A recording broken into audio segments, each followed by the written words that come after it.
U.S. Central Command says it disabled another tanker yesterday after it reportedly tried to run the U.S. blockade. That comes as U.S. forces took a break from striking Iran itself last night for the first time in nearly 2 weeks. Steve Harrigan is live from Tel Aviv with the latest there. Steve. John, for 13 nights in a row, U.S. forces targeted military positions inside Iran. Last night, quiet for the first time in those 2 weeks. President Trump has talked repeatedly over the last few days about consideration of a possible massive attack on Iran, but the president made sure to say all options for the U.S. still on the table. Should we expect to see major strikes? Look, we're talking to them right now. I think they're getting more and more serious as the days go by, for maybe the obvious reason. But we are talking to them right now. Look, there are two ways. I consider that the smarter way, but the other is probably the easier way, doing what we're doing. And we can take that to a much higher level if we want to. You know, we're prepared to do that, as you know. We're locked and loaded. We're locked and loaded and ready to go. Things not completely quiet. Some military activity on the Gulf of Oman. A merchant ship tried to run the U.S. blockade of Iran's naval ports. It was warned 4 times and then disabled by the U.S. military. John, back to you. All right, Steve Harrigan reporting from Tel Aviv. Steve, thank you.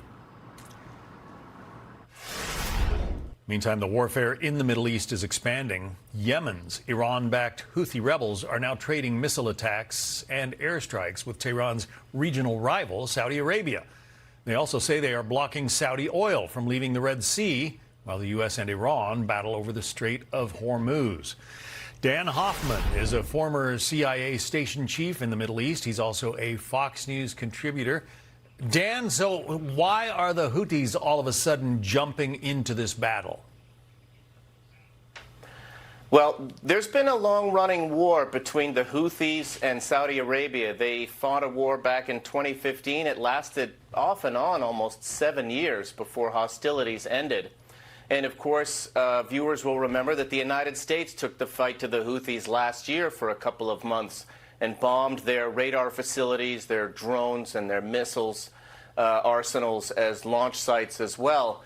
But in this case, what Iran is trying to do is to use their proxy terrorists, the Houthis, to drive up the cost to the United States of prolonging the war. And Iran is doing this as part of their overall strategy, which has involved targeting Saudi Arabia with missiles and our other Gulf allies as well. The president at that dinner last night was saying that that the Iranians are still considering some kind of peace negotiations. Here's what he had to say. Listen. They'd love to make a deal. I don't think they're ready to. I don't think it's time yet, but I'm willing to listen. But they cannot have a nuclear weapon.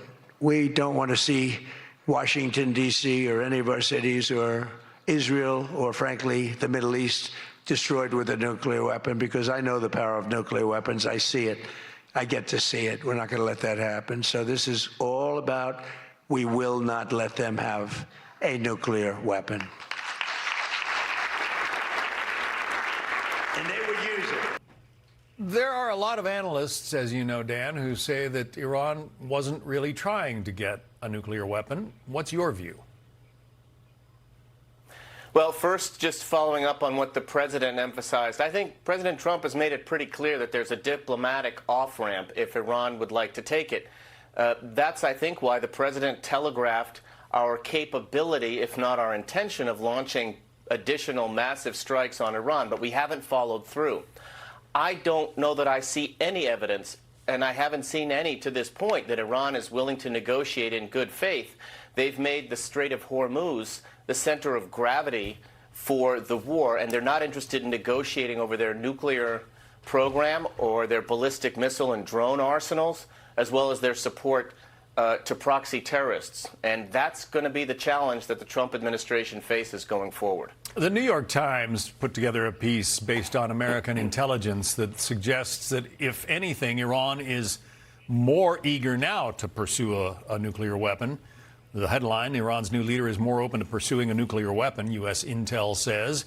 And it reads, while American officials long asserted that Iran wanted to be capable of building a nuclear weapon, many believe Ayatollah Ali Khamenei's hesitancy was genuine.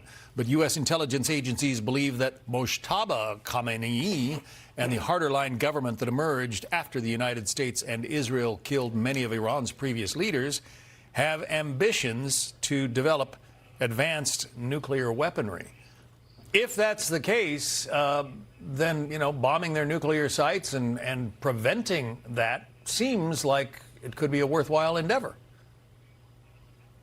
I think it has been a worthwhile endeavor. Look, Iran developed a ballistic missile capability which could deliver a nuclear warhead, and they enriched uranium, highly enriched uranium. We know there's roughly 2,000 pounds of it buried deep under the ground. You don't do that unless you want to pursue a nuclear program, a weapons program. It was not for civilian use. They didn't need it for that. And that was the Trump administration's concern. That's why we deployed military forces to the region with an eye towards inducing Iran to negotiate in good faith, to get a better deal than JCPOA. Iran refused to do that, and in spite of the military strikes that we have leveled on Iran, they still haven't come to the negotiating table. So, John, you're right. If Iran doesn't negotiate, we will be faced with the option of continuing military strikes, but understanding that they may not result in negotiations in good faith on Iran's part, or just continuing to tear down and launch strikes on Iran's ballistic missiles and drones and the nuclear program and setting them back because Iran doesn't want to come to the negotiating table. That's going to be the choice for us, I think, going forward. Back to the Houthis for just a second, because we have just a few left, but they are essentially doing Iran's bidding. They're trying to, mess up the Middle East as much as they can because that's what Iran is telling them to do.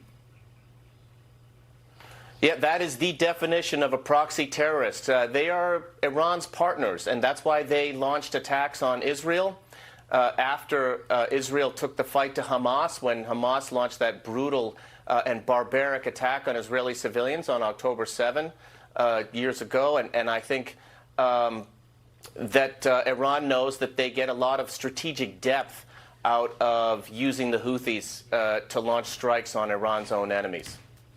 All right, Dan Hoffman, our Fox News contributor, formerly with the CIA. Thank you, Dan. Thanks. Be sure to like and subscribe for all the Fox News latest on YouTube, and catch full shows streaming now on Fox One.